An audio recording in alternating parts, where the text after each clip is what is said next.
Getting to your first song, right? Who at that time? Who was your hero as a rapper? What year? When 14, doing your first song, you had to hear somebody. NWA. NWA. Nope. Hold on. Nope. 87. I mean 87, 88 is Public Enemy. Yeah, Public Enemy. Yeah, Public Enemy. By 80. Was it any rappers from Frisco at that time? I wasn't listening to him. Oh, hold on. Let me take that back. Too Short kicked in for us. 87, 88. No, 88. That's when I tuned into Too Short. I think by 89, a rapper named Cool Nut came out. Huey MC came out. Rapping Pt8 was on Too Short album. The song called Don't Fight the Feeling. Mm-hmm. So that's my beginning of.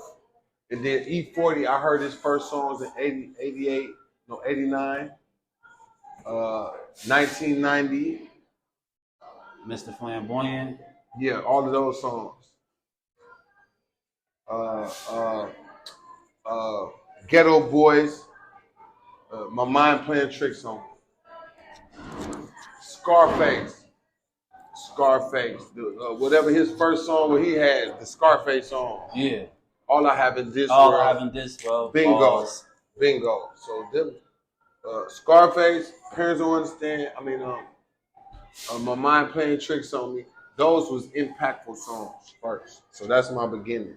Okay, so at 14, you said you wrote your first rap, or you recorded? I didn't even write it. I just freestyled it.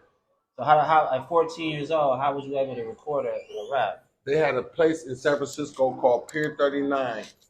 At this time, you paid $20.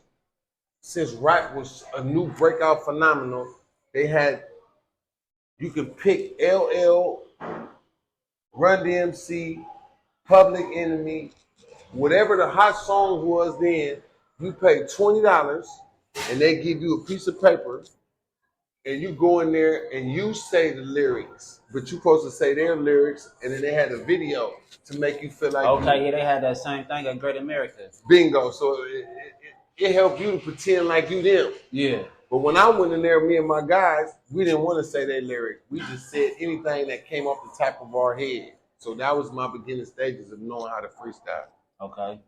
So when did you start making money off of rap? 1992, I printed up my first 500 cassette tape. June 92, Danka Dope was one of my songs, putting it on the map. Black and white, Polaroid cover, wasn't full color. I printed up 500 copies. I made about $2,000. I thought I was the biggest thing in the world. How old were you at that time? I was 17. No.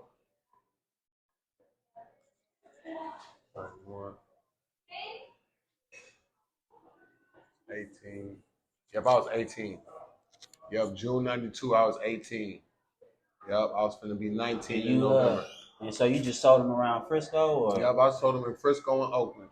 I started learning how to go to a record store. 4 months later, I put out Don't Stop Till We Major. My big homie came with some more money for me to help me make a bigger project with flyers, full color this time. Don't Stop Till We Major, featuring RBL Posse, Demo the Youngster, San Quinn, Septic Yapla. Don't Stop Till We Measure, full album, 14 songs, came out November 16th. November 16th. So June 92, November 16th, 92. So I was the first young that had 2 tapes out in the whole thing. You was making your own beats? No, I was having whoever I can get. In my album, I did make a couple beats because I started to learn. Because I'm like, my next album, I'm doing that all by myself. I mean, I might get some co-producers, but I'm doing that at my house. So the money I made from them 2 albums, I bought equipment. And for the whole 93, I didn't do nothing. I didn't sell dope no more. In 92, I stopped selling weed, stopped selling dope. I said, I don't want no parts of that. I don't want to go to jail. I really want this rap. 93, I worked so hard. I put my third project out November 18th, 1993. 1992, November 16th. 1992, June. So within this short period from June 92 to November 93, I put out 3 tapes. I became a factor. I became a legend because I'm a kid. I got my own label. I got some big homies help finance me, but I'm a kid. Straight up, 93 when I put out Players in the Game, I had just turned 20 years old. By April 1994, I put out another tape called GLP with D-Mo, San Quinn, Bushy Mo, Iblo, JD Scat, Black Nate, all these different on one project because I was like, I'm gonna be like Dr. Dre. I'm hot right now for JT as an artist. They need to know me as a producer. And I made that whole project. That's when I got my credits as. So at what point did you come with Game Recognize Game? Because to me, 94, no 93. 93? 93 November on my Players in the Game album. And you made that beat, right? I made that beat and Mac Mall came that was to one my of the house. hardest beats, bro. Yes. So yes. Can you run through like when you making that? Game Recognize Game? Game Recognize Game. I had made about 10 beats and I wrote down some titles of songs. So I was going through my list as I'm trying to finalize finishing my album.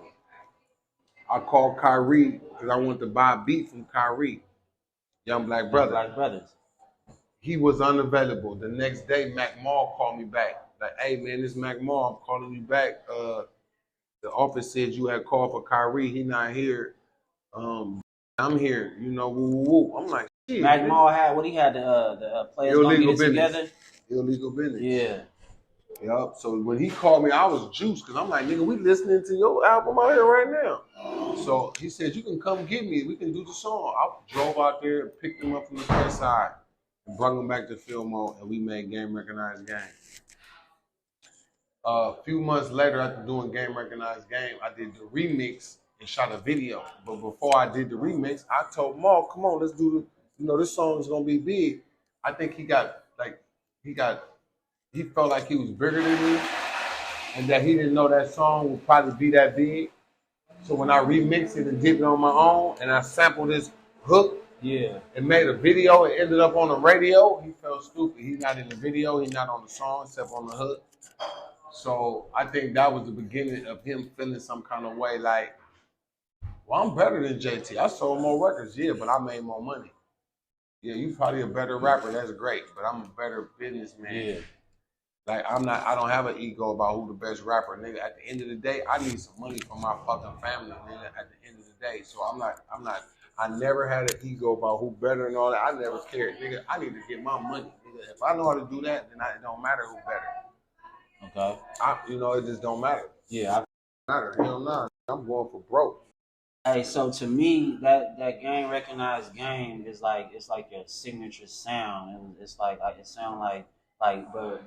What influenced you? Like, was it like the Chronic? Dr. Dre and the Chronic album. I knew it. And Mac Mall album. Because they duplicated Dr. Dre's album, the Chronic, and made a bass version called Illegal Business. I emulated that with Players in the Game.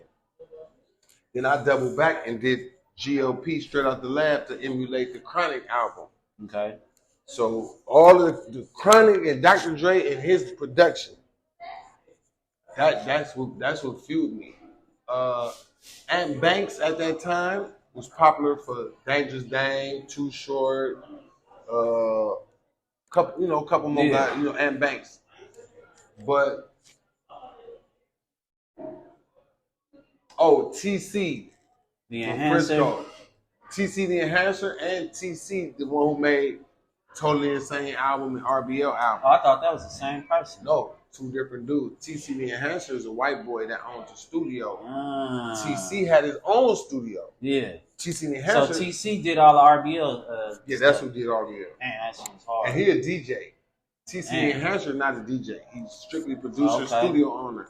Okay. Very dope producer. Play keyboards, all the shit. So before I met him though, TC was another inspiration, and Banks. But my biggest inspiration was Dr. Dre.